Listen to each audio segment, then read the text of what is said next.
இந்த வீடியோவில் நம்ம பார்க்க போகிற இன்ட்ரெஸ்டிங்கான ஒரு காசிப் என்ன அப்படின்னு பார்த்தீங்கன்னா, குறுக்கு வழியில் பணம் சம்பாதிக்கும் சீரியல் நடிகை. லட்சக்கணக்கில் வந்து பணம் கொட்டு தான் இந்த நடிகைக்கு இந்த வியாபாரம் பண்ணுறதால.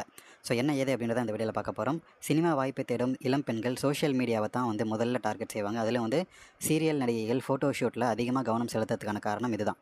சினிமா வாய்ப்புக்காக தான். ஸோ அப்படி சீரியல் மூலம் தற்போது பிரபலமாகியுள்ள இளம் நடிகை லட்சக்கணக்கில் காசு பார்த்து வராராம்.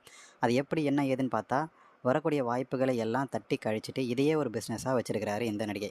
ஸோ என்னன்னு கேட்டால் வந்து ஃபோட்டோ ஷூட், வீடியோ ஷூட் மூலம் சம்பாதிக்கிறதே வந்து தனியாக ஒரு ஆப் ஒன்று இருக்குது.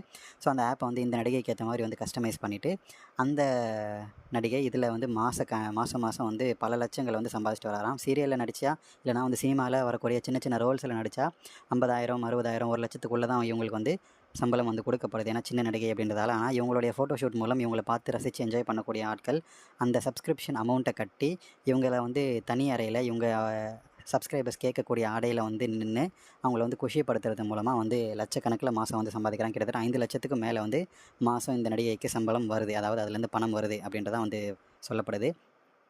ஸோ அந்த டெக்னிக்கை தான் வந்து இந்த இளம் நடிகை, இதுக்கு முன்னாடியே வந்து ஜனனி அசோக்குமார், மூத்த சீரியல் நடிகை, 34 வயது நடிகை, இவங்க இந்த டெக்னிக்கை ஃபாலோ பண்ணி நிறைய சம்பாதிக்கலாம் அப்படின்னு சொல்லி ஆரம்பித்த ஒரு சில மாதங்கள் நிறைய பணம் வந்துச்சு. ஆனால் இப்போது ஜனனி அசோக்குமாருக்கு பிஸ்னஸ் ரொம்பவே டல் அடிக்குது. யாருமே பெருசாக இந்த நடிகையை பார்க்க வரதில்லை அப்படின்னு சொல்லப்படுது. அதனால தான் இவரே தன்னுடைய வீடியோஸை, ஃபோட்டோ ஷூட்டை வந்து கவர்ச்சிகரமாக வந்து லீக் பண்ணிகிட்ருக்கிறாரு. பட் ஆனால் வியாபாரம் அந்தளவுக்கு இல்லை, கொஞ்சம் டல் அடிக்குது அப்படின்றது ஜனனி அசோக்குமாரோடைய ஒரு வருத்தமான விஷயமா இருக்குது. ஸோ அந்த மாதிரி இந்த நடிகைக்கு இல்லை. ஸோ அதே ஃபாலோ பண்ண இந்த நடிகை, இப்போ நீங்கள் பார்க்கக்கூடிய நடிகை, இவங்களுக்கு அப்படி கிடையாது. இவங்க வந்து இளம் நடிகை. இவங்களுடைய கவர்ச்சிக்கு தனி ரசிகர் கூட்டம் இருக்கிறதால, அது இன்னும் 30 வயசை நெருங்கலை அப்படின்றத இன்னொரு ஒரு ப்ளஸ் பாயிண்ட்டும் இருக்குது இந்த நடிகை. அதனால் இந்த நடிகையோடைய மவுஸும் மார்க்கெட்டும் வந்து அதிகமாக இருக்குது. ஸோ இப்போ நீங்கள் பார்க்கக்கூடிய இந்த வீடியோவே வந்து முன்னழகை வந்து நசுங்க வைப்பாங்க. ஸோ யூஸ்வலாக நசுங்க தேவையில்லை அந்த ஆக்டிவிட்டி பண்ணும்போது. ஆனால் அந்த கயிறை வச்சு நசுங்கி காட்டுவாங்க. ஸோ இந்த மாதிரியான சில விஷயங்களை காட்டி அந்த சப்ஸ்கிரைபர்ஸை வந்து இன்னும் அதிகமாக உள்ளே வர வைக்கிறாங்க. ஸோ உள்ளே வரவங்க சும்மா வருவாங்களா, 30,000, 20,000, 40,000 சொல்லி பல ஆயிரக்கணக்கான அமௌண்ட்டை வந்து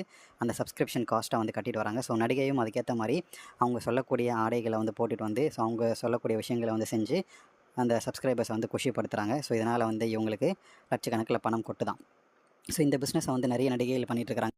ஸோ ஃபர்ஸ்ட் நடிகை கிரண் ரத்தோட ஆரம்பித்தாங்க. அதுக்கப்புறம் வந்து பூனம் பாஜா அவங்க ஆரம்பித்தாங்க. அவங்க பூனம் பாஜாவோட பிஸ்னஸ் படுஜோராக நடந்துகிட்ருக்கு. ஸோ அதுக்கப்புறம் இன்னும் நிறைய நடிகைகள் இதை வந்து பண்ணிகிட்ருக்காங்க.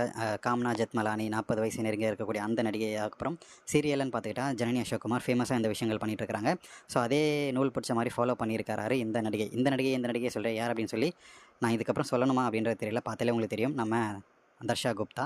ஸோ இவங்களுடைய பிஸ்னஸ் படுஜோராக போயிட்டுருக்குது. ஸோ இவங்கள பற்றி, இவங்க பண்ணியிருக்கக்கூடிய இந்த பிஸ்னஸை பற்றி உங்களுடைய கமெண்ட்ஸ் கமெண்ட் செக்ஷனில் மறக்காமல் சொல்லுங்கள். ஸோ இந்த வீடியோ உங்களுக்கு கண்டிப்பாக பிடிச்சிருக்கும், என்டர்டைன்மெண்ட்டாக இருக்கும்னு நினைக்கிறேன். அப்படி நீங்களே நினச்சிங்கன்னா லைக் பண்ணுங்கள், ஷேர் பண்ணுங்கள்.